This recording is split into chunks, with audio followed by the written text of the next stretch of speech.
tuned into the state of South Carolina's weekly high school show, Four Quarter Friday, hosted by Matt Smith and Steve Hall, part of the Chief Sports Network, and proudly presented by the South Carolina Athletic Coaches Association. Keep believing, no plans on leaving, even if we have a losing season. Pride is a capital letter on my baseball cap. It's what holds us together around this dot on the map. Now it's the color I bleed and the stitches in my stitches and my stitches and my stitches and my pride is a capital letter on my baseball cap. It's what holds us together around this dot on the map. It's the color I bleed and the stitches in my shoes and my jacket matching right.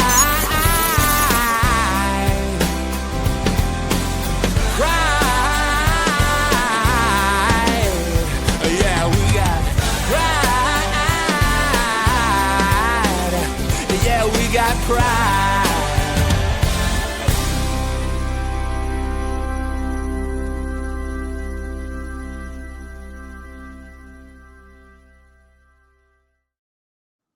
Welcome to a bonus episode of Four Quarter Friday, kind of an instant reaction, or at least as instant as we're going to get for today. In this instance, Akiem is back with me from Prep Girls Hoops, South Carolina.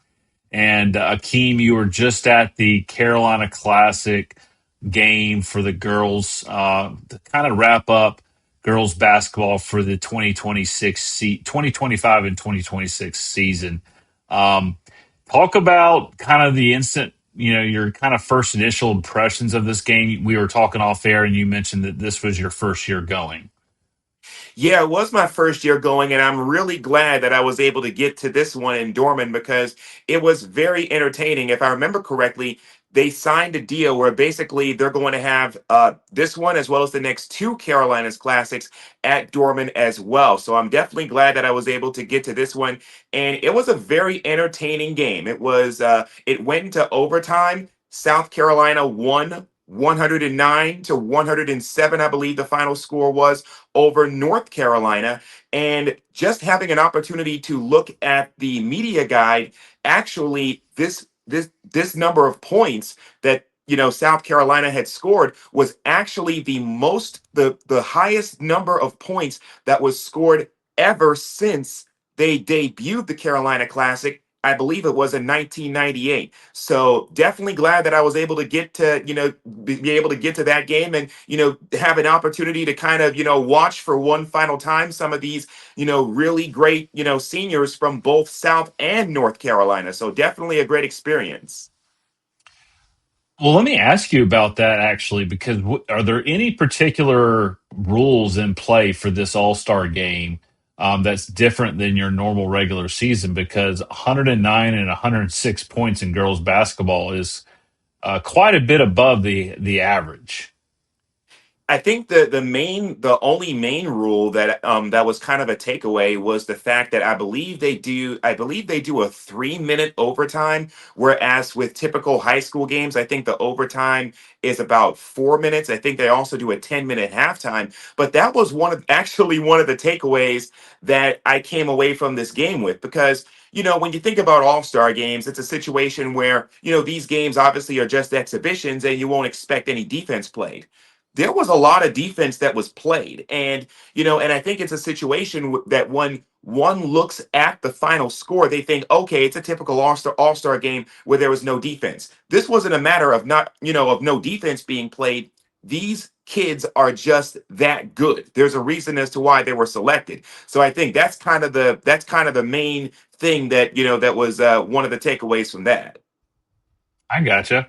Well, talk about all the players on the South Carolina side that you were impressed with. I mean, obviously, we're going to talk about the tournament or the game MVP, but who filled out the roster and who were you blown away by? I was really impressed with Lakira L.A. Alexander, the big standout from Camden who's committing to Tennessee State. I believe she had 20 points in that game. She ended up winning the most valuable player, most outstanding player honors. And I wasn't necessarily keeping up with rebounds as much as I was keeping up with points. But if I know LA the way I know LA and the way fans across the Palmetto State know LA, it's a situation where I would not be surprised if she ended up that game with a double double. So definitely a big game for big game for Alexander. Zara Lehman was another really impressive player.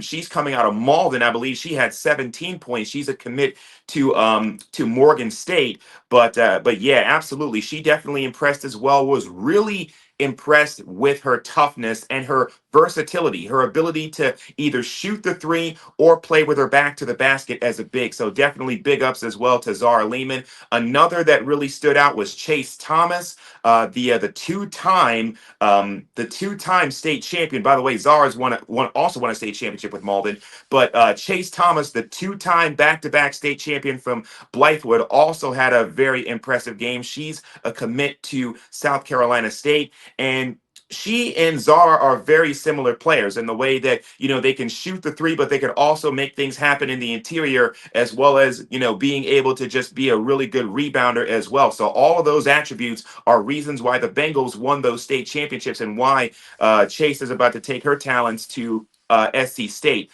But one that I also want to acknowledge is Chloe Hudson. Chloe Hudson at Rock Hill. And she had one of the big plays of that game. Late in the fourth quarter, it was 96-93 NC. And they gave the ball to Chloe Hudson, who shot a three and connected. And that's something that she's done throughout her career. One of the best three-point shooters in the state. Unsigned senior, by the way. So I definitely wanted to give Chloe Hudson, as well as Coach Kenny Orr, a shout out as well. So yeah, she had one of the big moments of that game. That's awesome. And congrats to Chloe. Colleges, scoop her up, man. Scoop her up. Let me ask you this, Akeem. Who else was on the bench that played some valuable minutes that you had maybe the first time to see chance to see? I don't know how many actual schools you were able to get to this year. I know you've been to a lot, but you cover North Carolina as well. Were there any players that you didn't have a chance to see during the regular season and playoffs that impressed you? On the South Carolina side, basically everybody that was on the team, I've had a chance to see at least once. I had a chance to see Daniel Oliver from Greenwood. I had a chance to see her. Denaria Williams from Military Magnet. I had an opportunity to see her. Selena Grant at North Augusta. I definitely had an opportunity to see her. In fact, I just watched her while I was at CLA covering states. So yeah, definitely. I've had a chance to, really watch so many of these kids, and as well as Morgan White. And she's played at Dorman. So that had to be very special for her. She's going to UNC Wilmington, but that had to be very special for Morgan being able to play on her home court one final time before she begins her transition into the college ranks as well. So I'm really excited what's in store for her. But yeah, virtually everybody that was on this roster, I've had a chance to see at least once. If I'm going to shout out North Carolina for just a second, one kid who really impressed was Oshana Holland. She had 32 points, I believe, in that game, and she's a commit to Wake Forest. But I think that really and truly, I think that this game just really is a microcosm of the fact that the talent pool is deep in both Carolinas. So if it's a situation where I feel like if one isn't checking out the girls basketball scene in South Carolina, they're missing out a lot because there's a lot of talent throughout the state. Well, as you know, Akeem, there's a huge rivalry between South Carolina and North Carolina in anything. Yeah. It could in barbecue apparently is another one of those things that's a common or that's a current trend right now on social media. South Right. Carolina barbecue people putting ours up against anybody. But I got to ask this Absolutely. question. I got to ask this question, Akeem. Going into this game, because our South Carolina people are proud that we beat North Carolina in this game. Were you expecting a South Carolina victory, or were you kind of looking at the rosters and expecting North Carolina to win? Mm. I was sort of expecting that this game could very well go either way. I mean, because like I said, the talent pool, I feel like it's a situation where overall North Carolina kind of gets, a little bit more of the mainstream credit, I guess you could say, for basketball because, basketball is, part of the DNA of North Carolina. I feel like it's become part of the DNA of South Carolina, especially on the women's side.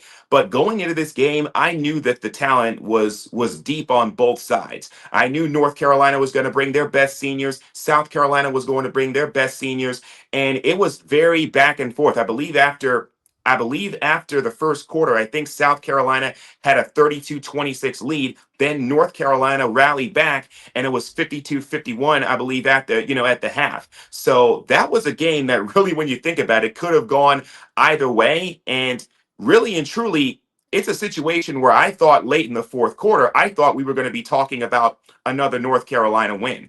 And I got to shout out Mindy McCarthy, who's the lead writer scout for Prep Girls Hoops up in North Carolina, because I was talking with her a little bit after the game.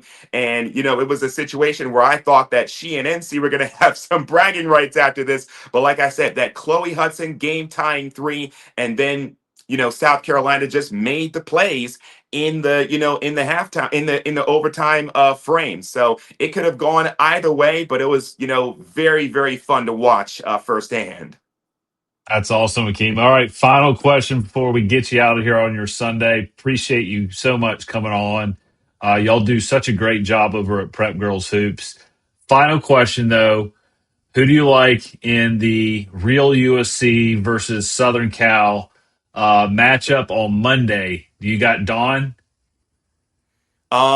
It's interesting because it's kind of a shame that we're talking about South Carolina versus SC and we're not talking about Juju Watkins because she's been injured. But yeah, I filled out a bracket, by the way, and I believe I had South Carolina versus Southern Cal in that bracket, and I got Dawn going to the Sweet 16. So yeah, absolutely for sure. Awesome. Thanks, Akeem. Yes. Appreciate you joining us again for this has been a bonus episode for Four Quarter Friday, and we wish y'all a great week, and we'll see you on Friday. From the Low Country to the Upstate, from the Midlands to the PD, we've got you covered. This is our state. South Carolina matters to us. All of South Carolina. We love talking ball, and we love talking ball with you. Thank you for tuning into the Four Quarter Friday High School Show. Every Friday at 9 a.m. on the Chief Sports Network. Proudly presented by the South Carolina Athletic Coaches Association.